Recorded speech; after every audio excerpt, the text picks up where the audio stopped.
श्री गणेशाय नमः। श्रीमन्नारायणाय नमः।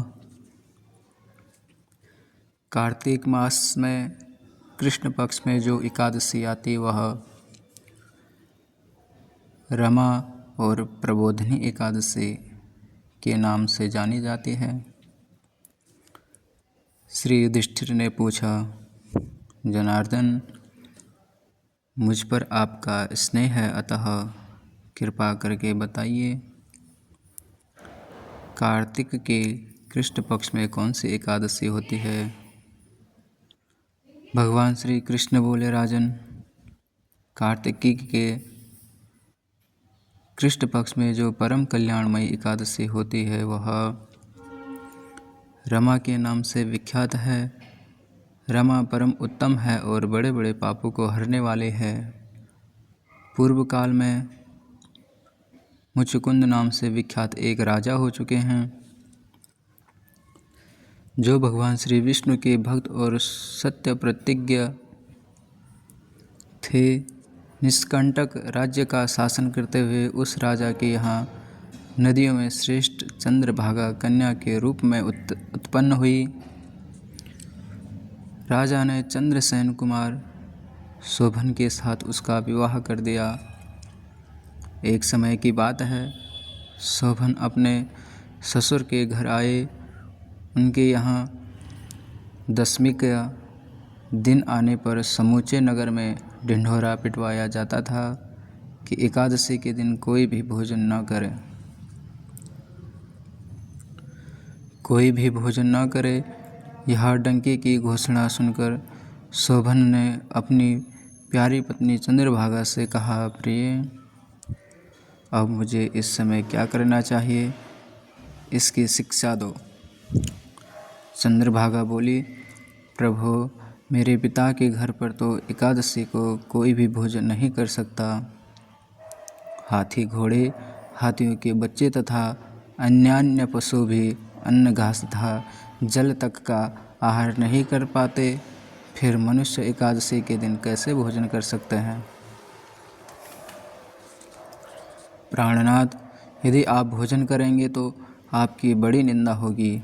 इस प्रकार मन में विचार करके अपने चित्त को दृढ़ कीजिए।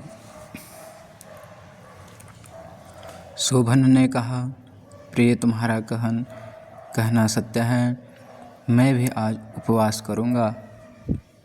देव का जैसा विधान है वैसा ही होगा।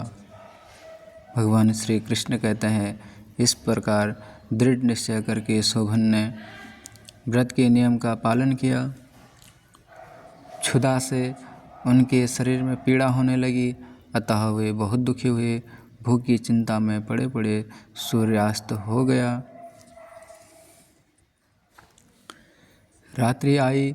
जो हरि पूजा परायण तथा जागरण में आसक्त वैष्णव मनुष्यों का हर्ष बढ़ाने वाली थी, परंतु वही रात्रि शोभन के लिए अत्यंत दुखदायिनी हुई। सूर्योदय होते होते उनका प्राणांत हो गया। राजा मुचुकुंद ने राजोचित काष्ठों से शोभन का दाह संस्कार कराया। चंद्रभागा पति का पारलौकिक कर्म करके पिता के ही घर पर रहने लगी। नृपश्रेष्ठ, रमा नामक एकादशी के व्रत के प्रभाव से शोभन मंदराचल के शिखर पर बसे हुए परम रमणीय देवपुर को प्राप्त हुआ। वहाँ शोभन द्वितीय कुबेर की भांति शोभा पाने लगा। राजा मुचुकुंद के नगर में सोम शर्मा नाम से विख्यात एक ब्राह्मण रहते थे। वे तीर्थ यात्रा के प्रसंग से घूमते हुए कभी मंदराचल पर्वत पर गए। वहाँ उन्हें शोभन दिखाई दे। राजन के दामाद को पहचान कर वे उनके समीप गए। शोभन भी उस समय द्विजश्रेष्ठ सोम शर्मा को आया जान शीघ्र ही आसन से उठकर खड़े हो गए और उन्हें प्रणाम किया। फिर क्रमशः अपने ससुर राजा मुचुकुंद का प्रिय पत्नी चंद्रभागा का तथा समस्त नगर का कुशल समाचार पूछा। सोम शर्मा ने कहा, राजन, वहाँ सबकी कुशल है? यह तो अद्भुत आश्चर्य की बात है। ऐसा सुंदर और विचित्र नगर तो कहीं किसी ने भी नहीं देखा होगा। बताओ तो सही, तुम्हें इस नगर की प्राप्ति कैसे हुई? शोभन बोले, द्विजेंद्र, कार्तिक के कृष्ण पक्ष में जो रमा नाम की एकादशी होती है, उसी का व्रत करने से मुझे ऐसे नगर की प्राप्ति हुई है। ब्राह्मण, मैंने श्रद्धाहीन होकर इस उत्तम व्रत का अनुष्ठान किया था, इसलिए मैं ऐसा मानता हूँ कि यह नगर सदा स्थिर रहने वाला नहीं है। आप मुचुकुंद की सुंदरी कन्या चंद्रभागा से यह सारा वृतांत कहिएगा। शोभन की बात सुनकर सोम शर्मा ब्राह्मण मुचुकुंदपुर में गए और वहाँ चंद्रभाग के सामने उन्होंने सारा वृतांत कह सुनाया। सोम शर्मा बोले, सुबह मैंने तुम्हारे पिता को प्रत्यक्ष देखा है तथा इंद्रपुरी के समान उनके दुर्धर्ष नगर का भी अवलोकन किया है। वे उसे अस्थिर बतलाते थे, तुम उसको स्थिर बनाओ। चंद्रभागा ने कहा, ब्रह्मर्षि, मेरे मन में पति के दर्शन की लालसा लगी हुई है, आप मुझे वहाँ ले चलिए।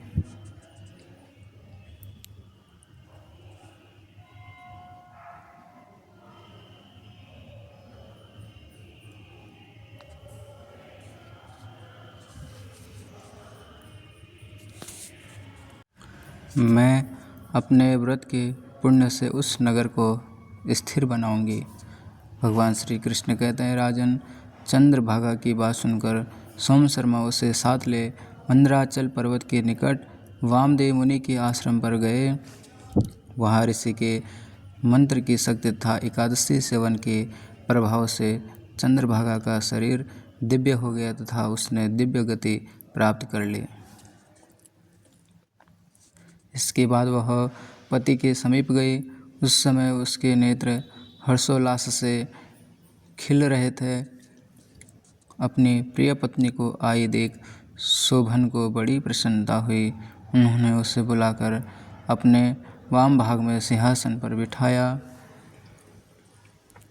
तदनंतर चंद्रभागा ने हर्ष में भरकर अपने प्रियतम से यह प्रिय वचन कहा, नाथ, मैं हित की बात कहती हूँ, सुनिए। पिता के घर में रहते समय जब मेरी अवस्था 8 वर्ष से अधिक हो गई, तभी से लेकर आज तक मैंने जो एकादशी के व्रत किए हैं और उनसे मेरे भीतर जो पुण्य संचित हुआ है, उसके प्रभाव से यह नगर कल्प के अंत तक स्थिर रहेगा तथा सब प्रकार के मनोवांछित वैभव से समृद्धिशाली होगा। नृपश्रेष्ठ, इस प्रकार रमा व्रत के प्रभाव से चंद्रभागा दिव्य भोग, दिव्य रूप और दिव्य आभरणों से विभूषित हो अपने पति के साथ मंदराचल के शिखर पर विहार करती रही। राजन, मैंने तुम्हारे समक्ष रमा नामक एकादशी का वर्णन किया है। यह चिंतामणि तथा कामधेनु के समान सब मनोरथों को पूर्ण करने वाली है। मैंने दोनों पक्षों के एकादशी व्रतों का पापनाशक महात्म्य बताया है। जैसे कृष्ण पक्ष की एकादशी है, वैसे ही शुक्ल पक्ष की भी है, उनमें भेद नहीं करना चाहिए। जैसे सफ़ेद रंग की गाय हो या काले रंग की, दोनों का दूध एक सा ही होता है, इसी प्रकार दोनों पक्षों की एकादशियाँ समान फल देने वाली हैं। जो मनुष्य एकादशी व्रत को सुनता है, वह सब पापों से मुक्त हो श्री विष्णु लोक में प्रतिष्ठित होता है।